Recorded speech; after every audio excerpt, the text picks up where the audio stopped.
Isang paalala, ang video na ito ay ayon lamang sa aking sariling pananaliksik. Hindi ko nais na pilitin ang sino man na maniwala sa videong inyong matutunghayan. Kung hindi kayo kumbinsido sa mga impormasyon at taliwas ang inyong paniniwala sa kaalamang aking ilalahad, maaari kayong gumawa ng sarili ninyong pagsisiyasat para sa inyong kakontentuhan. Ang videong ito ay gabay lamang sa mas malalim na kaalaman at pag-intindi at hindi gawa ng isang profesional. Naniniwala ako na malaya tayong magbigay ng opinyon at suhestyon bilang malayang mamamayan ng Pilipinas. Maraming salamat po.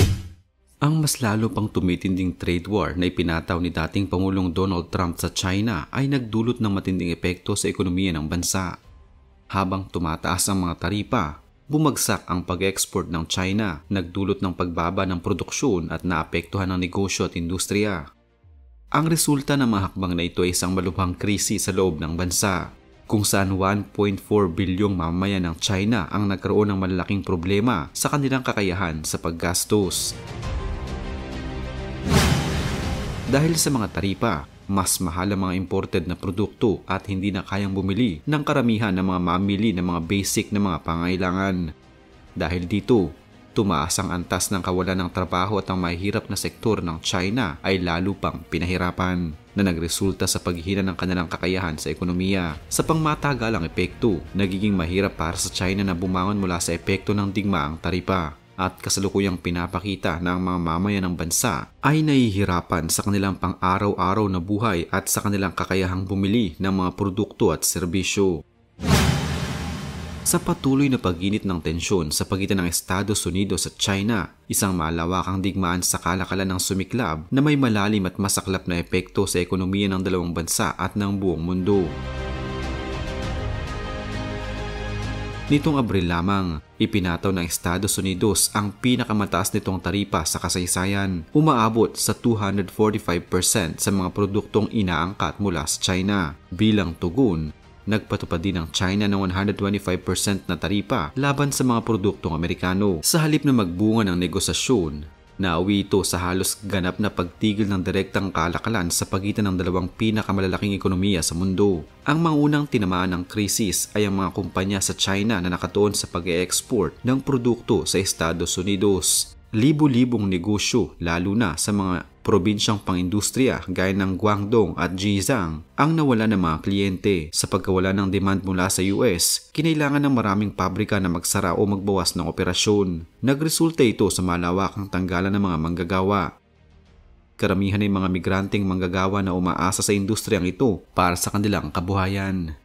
Hindi lamang kawalan ng trabaho ang problema, marami sa mga kumpanyang ito ay may malalaking utang sa bangko at umaasa sa regular na pagpasok ng mga orders upang makabayad. Nang biglaang tumigil ang mga order, nahirapan silang bayaran ang kanilang mga obligasyong pinansyal. Marami ang nalugi habang ang iba naman ay desperadong naghahanap ng alternatibong merkado upang makabawi. Bilang hakbang upang makaligtas, sinubukan ng ilang kumpanyang Chino na ilipat ang kanilang produksyon sa mga karatig bansang may mas murang paggawa tulad ng Vietnam at Cambodia. Ngunit hindi naging madali ang prosesong ito. Nang hihimasok din ang US sa mga bansang ito, iniimbestigahan kung ginagamit lamang sila bilang transit point para sa mga produktong galing China upang makaiwas sa taripa. Sa ganitong kalagayan, naging malinaw na hindi madali ang paglayo mula sa pagiging factory of the world ng China. Hindi lamang China ang apektado. Ang malalim na ugnayan ng pandaigdigang ekonomiya ay nangangahulugang domino effect ang nangyayari. Ang mga supply chain ay nagambala. Ang mga produktong ginagamit sa pagmamanapaktura mula sa hilaw na materyales hanggang sa mga piyesa ng teknolohiya ay nahirapang makarating sa mga pabrika sa tamang oras at halaga. Sa Estados Unidos, marami ring negosyong naapektuhan. Halimbawa, ang mga kainan ay nagtaas ng presyo dahil sa pagmahal ng mga imported na kagamitan at sangkap. Ang mga kumpanyang umaasa sa murang bahagi ng produkto mula sa China, gaya ng electronics at muebles, ay napilitang magtaas ng presyo o maghanap ng bagong supplier na kadalasan ay mahal o hindi kasing kalidad. Bilang bahagi ng kanilang estratehiya, pinalalakas ngayon ng China ang ugnayan sa mga alternatibong bansang kasosyo sa kalakalan tulad ng Brazil, Argentina at Australia. Pinapaalalahanan din ito ang iba pang bansa na huwag pumanig sa Estados Unidos kung nais nilang mapanatili ang magandang relasyon sa Beijing. Bukod pa rito, may usap-usapan na maaaring gamitin ng China ang kanilang hawak na US Treasury bonds bilang sandata sa ekonomiyang digmaan. Sa pandaigdigang konteksto, marami ring kumpanya ang nagre-reassess ng kanilang supply chains. May mga nagsisimula na mag-invest sa mga bagong manufacturing hubs gaya ng India, Mexico at Southeast Asia. Ngunit hindi ito agarang solusyon. Nangangailangan ito ng oras, infrastruktura at kasanayan na hindi agad makukuha.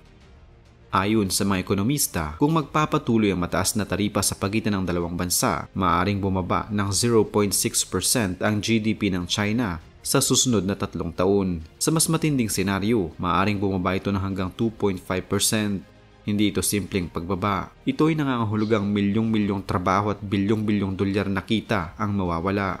Gayunpaman, maaaring magsilbing pagkakataon din ito para sa China na magreporma. Sa halip na umasa sa pag-e-export, maaaring utuon ng bansa ang pansin sa pagpapalakas ng domestic consumption o ang lokal na merkado. Maaaring gamitin ito bilang hakbang patungo sa mas matatag at balanseng ekonomiya na hindi lubos na umaasa sa ibang bansa, lalo na sa Amerika. Ang trade war sa pagitan ng Estados Unidos at China ay hindi simpleng palitan ng taripa. Ito ay isang salamin ng mas malalim na tunggalian sa kapangyarihan, teknolohiya at pamumuno sa pandaigdigang ekonomiya. Habang pareho silang nagdurusa sa agarang epekto, mas malaki ang pinsala sa mga maliit na negosyo at karaniwang manggagawa. Sa huli, ang kasalukuyang krisis ay maaaring magsilbing leksyon at babala sa isang mundo na konektado sa pamamagitan ng ekonomiya. Digmaan sa kalakalan ay hindi lamang laban ng dalawang bansa, kundi isang laban na lahat tayo ay naaapektuhan, direkta man o hindi. Ang patuloy din na digmaang taripa sa pagitan ng China at Amerika ay nagdudulot ng matinding epekto sa ekonomiya ng China at isa sa mga pangunahing epekto nito ay ang pagtaas ng kawalan ng trabaho sa bansa. Ang mga taripa na ipinataw ng Amerika sa mga produktong Chino ay nagdulot ng pagbaba ng demand para sa mga produktong ito sa pandaigdigang merkado. Dahil dito, maraming mga industriya sa China tulad ng pagmamanupaktura at export-based na mga negosyo ang nahirapan at nagsimulang magbawas ng mga manggagawa upang mapanatili ang kanilang operasyon at kita. Dahil sa pagtaas ng mga taripa sa China, naging mas mahal ang mga produktong Chino para sa mga mamimili sa ibang bansa, partikular na sa Amerika. Dahil dito, ang mga negosyo ng China na umaasa sa pag-export ay nahirapan na nagresulta sa pagbaba ng kanilang produksyon at mga trabaho. Dahil sa taripa, hindi na kayang makipagsabayan ng mga produktong Chino sa mga murang produktong galing sa ibang bansa.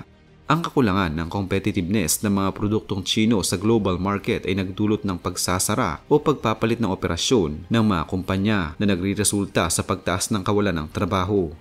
Ang patuloy na digmaang taripa ay nagdudulot ng kawalan ng seguridad at tiwala sa mga mamumuhunan. Dahil dito, ang mga negosyo ay nagiging maingat sa kanilang pagpapalawak o pagpapalakas ng kanilang operasyon at mas pinipili nilang magbawas ng mga manggagawa upang makasabay sa mahigpit na kalakaran ng ekonomiya. Ang epekto ng mga taripa ay hindi lamang nakakaapekto sa mga industriya na umaasa sa export, kundi pati na rin sa ibang mga sektor ng ekonomiya ng China. Ang pagbaba ng produksyon at ang paghina ng mga sektor ng negosyo ay nagdudulot ng mas mabagal na paglago ng ekonomiya, kaya't maraming taong nawalan ng trabaho. Dahil dito, inaasahan na tataas pa ang bilang ng mga walang trabaho sa China kung magpapatuloy ang digmaang taripa sa mga susunod na taon, at ito ay magdudulot ng malalaking problema sa mga pamilya at sa buong ekonomiya ng bansa.